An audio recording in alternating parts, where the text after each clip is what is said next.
Syadaralun, pelajar Sekolah Menengah Kejuruan atau SMK Pijarpodi Brastagi, dikabarkan bentrok dengan personel Satuan Polisi Pamong Praja atau Satpol PP Kabupaten Karo. Menurut informasi yang didapat, bentrokan ini terjadi pada Selasa 8 November 2022 siang di kawasan sekolah tersebut. Saat dikonfirmasi, Kepala Satpol PP Kabupaten Karo, Gelora Fajar Purba membenarkan adanya insiden tersebut. Dirinya mengatakan kejadian ini bermula saat para personelnya akan kembali ke Kebon Jahe setelah melakukan monitoring pedagang kaki lima atau PKL di Brastagi. Dijelaskan Gelora, saat truk pengangkut personel Satpol PP Kabupaten Karo melintas di depan sekolah yang berada di Jalan Jamin Kinting Brastagi tersebut, truk dilempar oleh sejumlah pelajar.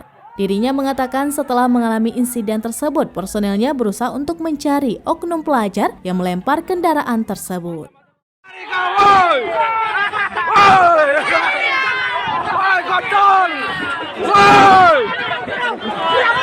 Serang-serang.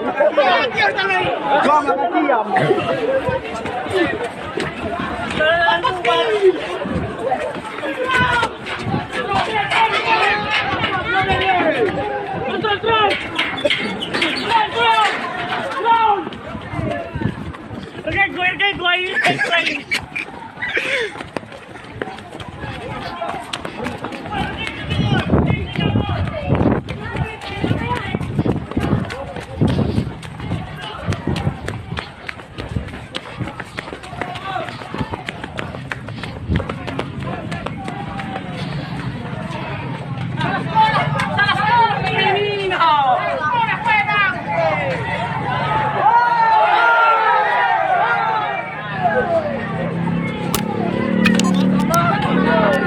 Mata-mata.